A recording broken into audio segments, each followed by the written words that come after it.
ये हमें दृढ़ रहने नहीं देता है और इसीलिए हम ढीले हो जाते हैं। तब हमारा पुरुषार्थ जो एक तपस्या वाला होना चाहिए वो नहीं रहता है। अच्छा, कौन सा पुरुषार्थ करना है दृढ़ता के आधार पर? अभी तो 5 बातों के लिए जीत बताया है बाबा ने। 5 बातों पर जीत। पहली कर्मेंद्रिय जीत, चाहे स्थूल इंद्रिया चाहे सूक्ष्म इंद्रिया, मन बुद्धि संस्कार, है ना। तो कर्मेंद्रिय जीत। दूसरा निद्रा जीत, है ना। तीसरा प्रकृति जीत। प्रकृति जीत में भी बाहर की प्रकृति और अंदर की प्रकृति, स्वभाव, नेचर हमारा, तो बाहर की नेचर और अंदर की नेचर पर संपूर्ण जीत पाना। चौथा माया जीत। बड़े बड़े माया के विकारों को तो हमने खत्म कर दिया, जीत प्राप्त कर ली। अब छोटे छोटे जो उसके बाल बच्चे रह गए उस पर जीत पाने में मेहनत लग रही है। उस पर समझते हैं कि हम दृढ़ नहीं रह पाते हैं। जब बड़े जीत लिए तो छोटे क्या चीज है ना। और पांचवा संस्कार जीत, है ना। तो पांचों बातों पर जीत पाना, और ये पांचों बातों पर जीत पाना ये हमारी तपस्या है। ब्राह्मण जीवन माना ये पांचों बातों पर पुरुषार्थ करके जीत प्राप्त कर लेना, ये है हमारी तपस्या। इसलिए कहा कि तपस्या एक जीवन है। तपस्या 2 घंटे की नहीं होती है। ये ब्राह्मण जीवन हमारा तपस्या जीवन है, जहां हम निरंतर पुरुषार्थ कर रहे हैं कि सतयुग के आदि में आना है। तो ये पांचों बातों के ऊपर हमारी जीत अवश्य होनी चाहिए, क्योंकि ये आदि स्वरूप है हमारा, पांचों बातों पर जीत पाना। कभी किस पर जीत पा लेते हैं, बड़ी खुशी होती है। कभी कोई छूट जाता है, बाकी सब तो ठीक है लेकिन नींद आ गई, निद्रा जीत, अब एक रह गया है।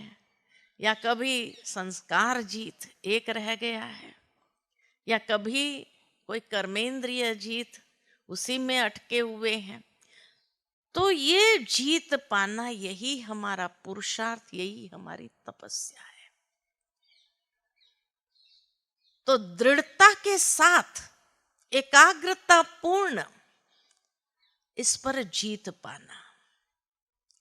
लेकिन उसके लिए आवश्यक है कि हमारी बुद्धि और मन बहुत मजबूत होना चाहिए। मन के जो संकल्प है उसमें बहुत मजबूती चाहिए। मन कहाँ कहाँ भटकता है ना। मन कहाँ कहाँ भटकता है।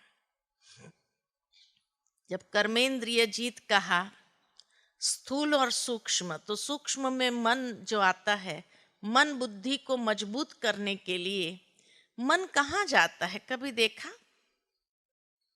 मन हमेशा भटकता है तो 3 चीजों में जाता है, और वो 3 चीज है। एक तो इच्छाओं में जाता है, ये चाहिए वो चाहिए, ऐसा चाहिए वैसा चाहिए, इच्छाओं में जाता है। इसलिए बाबा ने हम बच्चों को स्लोगन दिया कि पाना था सो पा लिया, काम क्या बाकी रहा। अब कुछ पाने जैसा है ही नहीं इस दुनिया के अंदर।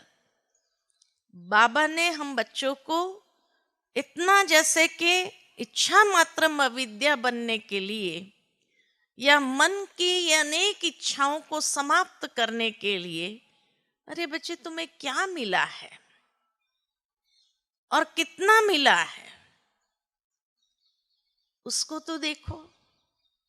आप देखेंगे, प्रैक्टिकल अनुभव करेंगे, अगर अपने जीवन को पीछे मुड़ करके देखें तो जब से बाबा के बच्चे बने हैं, हमारी स्टैंडर्ड ऑफ लाइफ कहो या हमारी क्वालिटी ऑफ लाइफ कहो, सुधरी है या बिगड़ी है?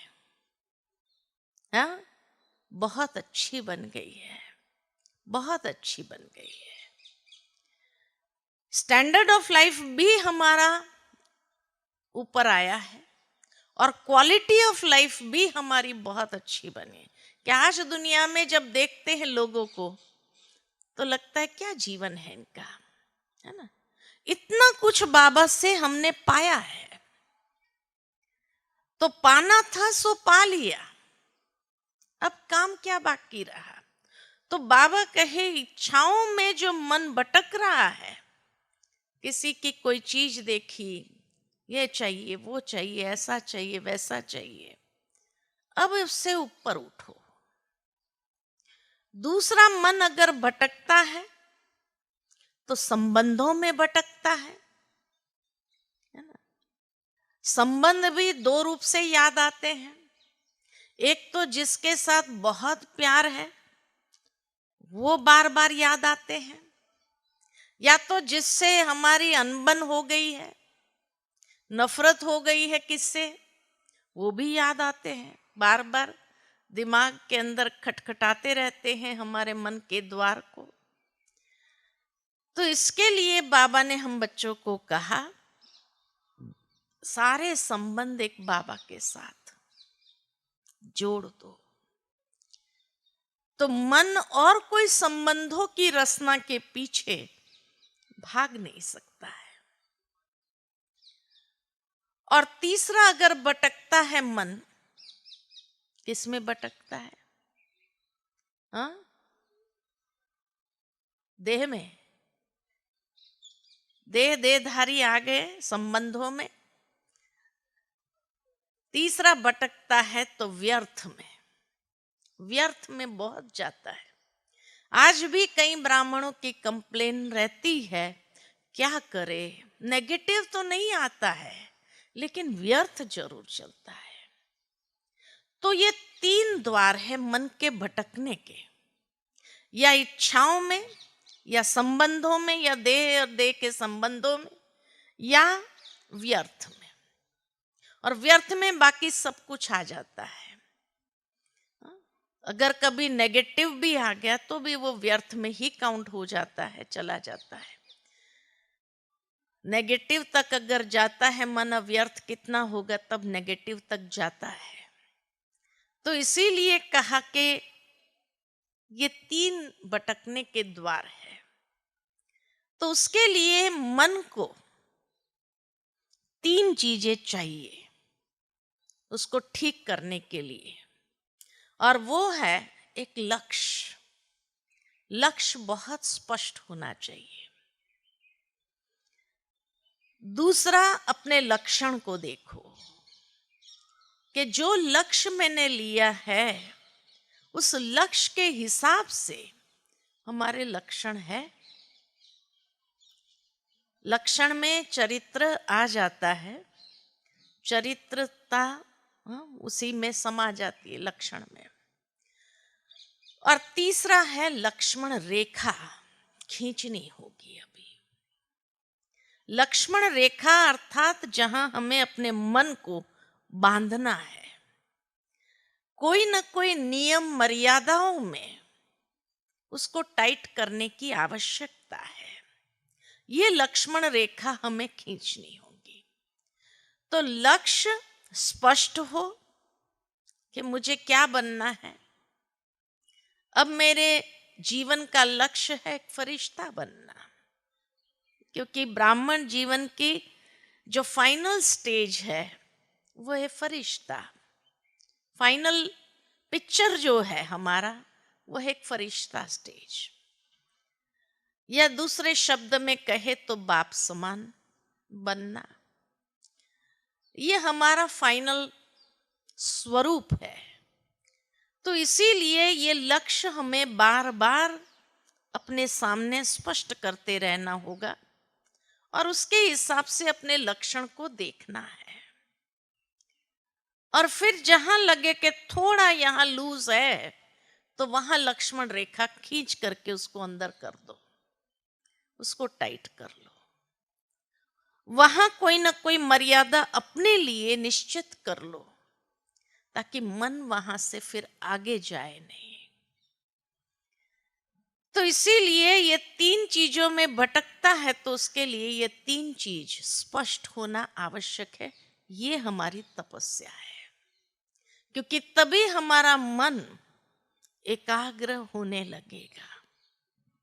तब तक एकाग्रता नहीं आएगी। दृढ़ता के साथ जो एकाग्रता की आवश्यकता है तपस्या में, वो तभी हमारे जीवन के अंदर आ सकती है। और साथ में बुद्धि भी हमारी बहुत क्लियर हो, एकदम स्पष्ट हो, उसमें कंफ्यूजन ना हो। बुद्धि में भी क्या करे, ये करे, ऐसा करे, वैसा करे। जितना ज्यादा कंफ्यूजन है बुद्धि के अंदर तो मन को भी स्थिर होने नहीं देगा, मन की एकाग्रता को बार बार भंग करता रहेगा।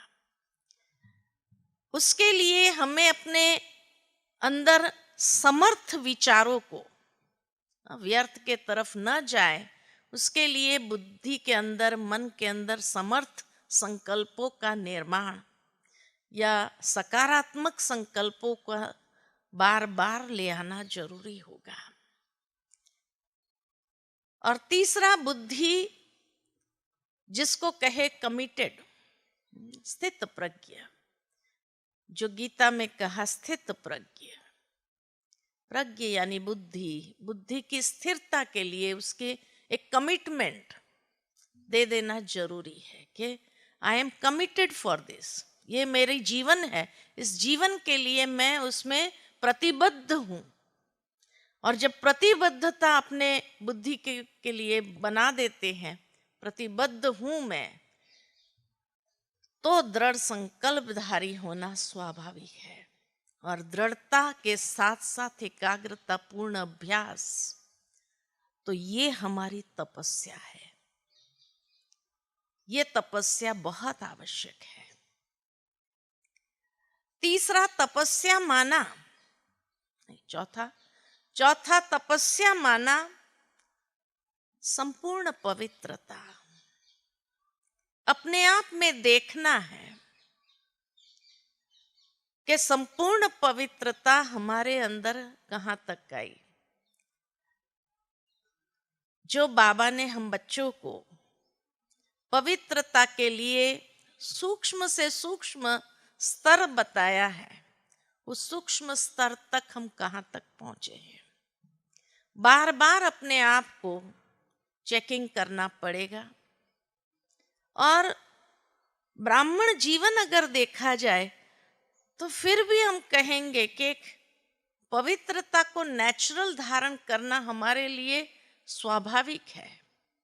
क्यों? क्योंकि यही जन्म है जहां बाबा की मदद है। जैसे पिछली अव्यक्त मुरली जब हमने सुनी तो उसमें बाबा ने एक बात बहुत सुंदर कही कि बिना बाबा की मदद के आज की कलयुगी दुनिया में कोई पवित्र रह करके तो दिखाए, कोई नहीं रह सकता है। कई लोग साधु सन्यासी भी पवित्र रह लेंगे, लेकिन वो चाहे दवाइयों का सहारा लेते होंगे, चाहे जड़ी बूटियों का सहारा लेते होंगे, या चाहे बहुत कम ऐसे होंगे जिनके सूक्ष्म स्तर की पवित्रता है। लेकिन यहाँ अगर घर गृहस्थ में रह करके भी अगर पवित्रता को धारण किया है तो बिना बाबा की मदद के नहीं हो सकता है। इसलिए कोई अगर कहे कि हमें बाबा की मदद का अनुभव नहीं होता है, अभी इससे बड़ा मदद का अनुभव और क्या चाहिए? इससे बड़ा मदद का अनुभव और क्या चाहिए? कि क्या आप जो पवित्र जीवन जी रहे हैं क्या अपनी शक्ति से जी रहे हैं? नहीं, बाबा की मदद है। जितनी आपने हिम्मत की उतनी बाबा की मदद का आप अनुभव करते हैं। अगर कहीं कहीं पवित्रता अगर सूक्ष्म में भंग हो रही है तो इसका मतलब आपकी हिम्मत में उतनी कमी है, इसलिए मदद उतनी ही खींच पा रहे हैं जितनी आप हिम्मत करते हो। आपको अगर युद्ध करना पड़ रहा है उसके लिए तो कहीं ना कहीं हिम्मत में कमी है, इसीलिए बाबा की मदद भी उतनी जो स्वीकार होनी चाहिए वो नहीं हो पा रही है। नहीं तो आप संपूर्ण हिम्मतवान बन जाओ, फिर देखो बाबा की संपूर्ण मदद मिलती है कि नहीं मिलती है। कोई की ताकत नहीं जो आपकी पवित्रता को भंग कर सके, क्योंकि ये ईश्वर की मदद है। ईश्वर की मदद से हम पवित्र बन रहे हैं। ये मत समझना हम अपनी शक्ति से पवित्र बने हैं। इम्पॉसिबल है आज कलयुग की दुनिया के अंदर, जहां चारों ओर तामसिकता हो, तमो प्रधानता हो, ऐसी दुनिया में रह करके पवित्र बनना तो बिना भगवान की मदद के थोड़ी हो सकते हैं। तो ये सबसे बड़ा प्रमाण है कि भगवान की मदद का अनुभव ब्राह्मण जीवन में उसके बिना हो ही नहीं सकता है। तो इसीलिए कहा कि पवित्रता माना सूक्ष्म से सूक्ष्म स्तर की जो पवित्रता हमने धारण की है, तो जितनी हम हिम्मत करते जाते उतनी बाबा की मदद का अनुभव हम करते हुए आखिर एक न एक दिन संपूर्ण बन ही जाते हैं। तो ये बाबा की बहुत पावरफुल मदद इस युग में हमें प्राप्त है। और फिर भी अगर देखो तो ये अंतिम जन्म, कल्प का ये अंतिम जन्म में ये हिम्मत रखना कैसे संभव है? कैसे संभव है कि ये हिम्मत हम रख पाए? कई लोगों को बहुत अच्छा लगता है, ब्रह्मा कुमारियों की मर्यादा, ब्रह्मा कुमारियों का जीवन बहुत अच्छा लगता है, लेकिन फिर भी नहीं कर पाते हैं। क्यों? तो कई बार कई लोग कह देते भाई उसके कार्मिक अकाउंट्स ऐसे हैं। कार्मिक अकाउंट्स की बात नहीं है। आज हम देखें कि अंतिम जन्म में भी दूसरे लोगों से हमारी बुद्धि कितनी अच्छी है, भगवान को पहचानने की बुद्धि है हमारे पास। अंतिम जन्म में हमें ये बुद्धि प्राप्त है। अंतिम जन्म में देखो, ज्ञान में आने से पूर्व भी चरित्र अच्छा था, तभी तो बाबा का आकर्षण हुआ हमें। तो चरित्र हमारा अच्छा है दुनिया के लोगों से, नहीं तो आज तो छोटे छोटे बच्चों का चरित्र कैसा हो गया है। तो अंतिम जन्म में भी वी आर ब्लेस्ड। तो हमारे कर्म बहुत अच्छे हैं, इसीलिए वी आर ब्लेस्ड कि अंतिम जन्म में भी हमारी बुद्धि अच्छी है, हमारे चरित्र अच्छा है, हमारे कर्म अच्छे हैं, तभी हम बाबा के पास आए हैं, नहीं तो नहीं आ सकते हैं। इसीलिए जितना हम आगे से आगे हिम्मत करते जाते हैं पवित्रता को धारण करने, तो विजयी स्वाभाविक है। ये हमारी तपस्या है कि संपूर्ण पवित्रता को इस जीवन के अंदर साकार करना, ये हमारी तपस्या है। और ये तपस्या संभव तब है जब अंदर से बेहद की वैराग्य वृत्ति हो। तो तपस्या माना क्या? तपस्या माना बेहद की वैराग्य वृत्ति। बेहद की वैराग्य वृत्ति अर्थात जो बाबा हमेशा कहते हैं बैलेंस, न्यारा और प्यारा। एक तरफ न्यारा भी है, दूसरी ओर प्यारा भी बनते हैं। समाज में ही रहना है, घर गृहस्थ में ही रहना है, लेकिन फिर भी न्यारा। ये है वैराग्य वृत्ति। राज ऋषि जिसको बाबा ने कहा कि अधिकार भी उतना ही है और ऋषि माना त्याग भी इतना ही है तो यूज करते हैं, नहीं है तो उसके बिना चला भी सकते हैं। ये नहीं कि भाई उसके बिना हमारा काम अटक जाता है, नहीं है तो यूज करें, नहीं है तो उसके बिना भी चल सकता है। इस तरह के न्यारे और प्यारी स्टेज ये है बेहद की वैराग्य वृत्ति। और ये बेहद की वैराग्य वृत्ति क्या कर सकती है? तो एक बार जैसे आज दादी गुलजार की बातें सुन रहे थे, तो दादी गुलजार के पास हम बैठे थे, कभी शाम के समय में बैठते थे, चिट चैट करते थे। तो एक बार दादी से मैंने पूछा कि दादी, एक तरफ तो बाबा कहते हैं कि बच्चे समय आपके कारण रुका हुआ है, क्योंकि आप संपूर्ण नहीं बने इसीलिए विनाश नहीं हो रहा है, समय रुका हुआ है ना। और दूसरी ओर जब हम ब्राह्मणों को देखते हैं, तो जब आप दादियां थी तो उस समय तो बाबा के साथ ही आप लोगों का सारा जीवन सब कुछ था, तो एक सतो प्रधान अवस्था थी पुरुषार्थ की भी। धीरे धीरे अभी हम देखते हैं कि ब्राह्मणों के तपस्या को हो या पुरुषार्थ को हो, उतना नहीं है जो आप लोगों का नेचुरल था। वो सात्विकता जो होनी चाहिए पुरुषार्थ में, वो नहीं दिखाई देती है। और समय हमारे लिए रुका हुआ है, और हम संपूर्णता के तरफ जाने के बजाय कहीं हम पीछे तो नहीं जा रहे हैं। और अगर हम पीछे जा रहे हैं तो क्या इसका मतलब फिर विनाश होगा ही नहीं? क्योंकि हम बने ही नहीं तो विनाश कैसे होगा? समय हमारे लिए रुका हुआ है। तो दादी ने बहुत अच्छा जवाब दिया। दादी ने कहा कि देखो उषा, बाबा आकर के 3 धर्म की स्थापना करता है, ब्राह्मण धर्म, देवता धर्म या सूर्यवंशी घराना और चंद्रवंशी। तो ये 3 धर्म की स्थापना बाबा करते हैं। तो ब्राह्मण भी धर्म है, ब्राह्मण धर्म है। और कोई भी धर्म साइकिल में देख लो, चक्र में, तो कोई भी धर्म को 4 स्टेजेस से गुजरना ही पड़ता है ना। हर धर्म को, चाहे हिंदू धर्म को भी देख लो, भले वो देवता धर्म वाले थे, लेकिन फिर जब हिंदू कहलाए, फिर धीरे धीरे गिरती कला उसमें आ गई, आज वो भी तमो प्रधान हो गए। तो सतो प्रधानता, सतो, रजो और तमो से तमो प्रधानता, ये हर धर्म की 4 स्टेजेस जरूर होती है। इसी तरह ब्राह्मण भी धर्म है। हाँ, क्रिश्चियन धर्म की देख लो, बौद्ध धर्म की देख लो, हर धर्म में ये गिरावट आती ही है। तो ब्राह्मण भी धर्म है। तो ब्राह्मणों को भी ये 4 स्टेजेस से गुजरना ही पड़ता है। जब दादियां थी, बाबा थे, बाबा मम्मा दादियां, तो उस समय सतो प्रधानता थी उस धर्म की। फिर धीरे धीरे सतो हुई, फिर रजो हुई, फिर तमो आई।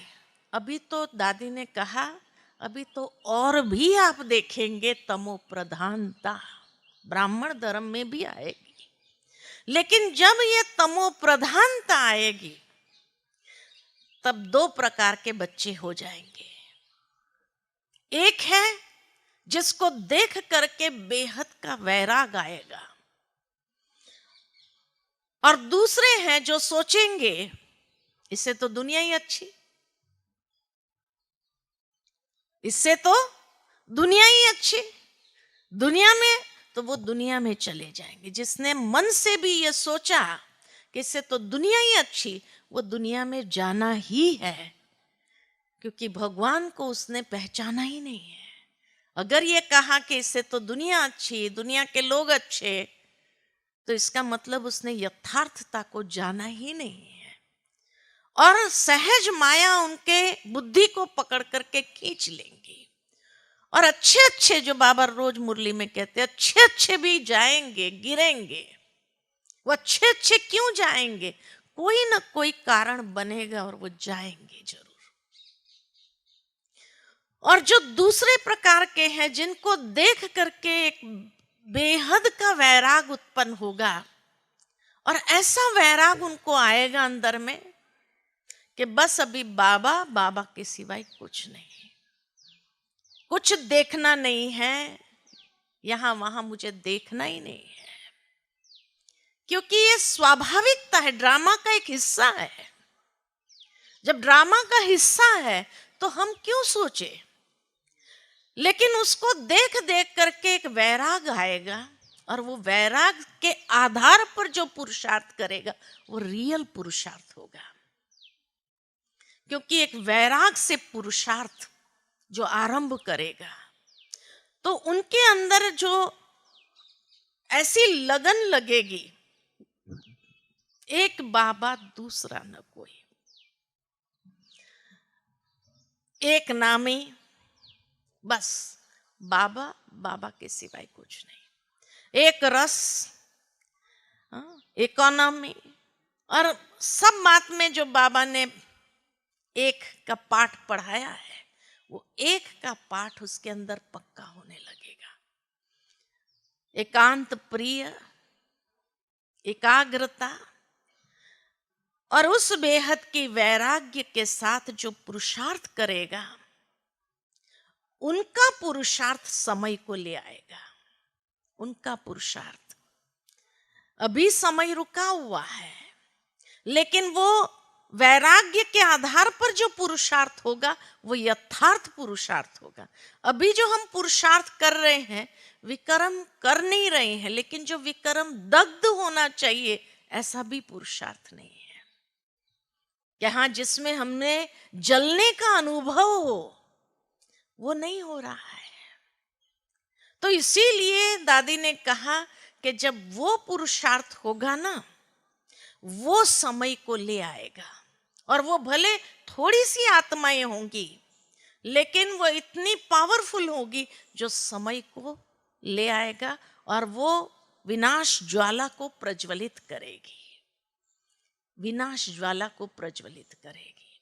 और फिर उनके इस बेहद के वैराग्य से जो विनाश आरंभ होगा, जो बनने थे वो बन गए, और फिर या तो समय किसको बनाएगा, बाकी जो रह गए, लेकिन जिसने अभी तक बेहद के वैराग्य को अपनाया नहीं, तपस्या नहीं, तो उनको फिर समय करवाएगा, लेकिन समय को मार्क्स मिल जाएगा। तो इस तरह से 3 प्रकार के बच्चे हो गए। एक जो दुनिया में जाएंगे अच्छे अच्छे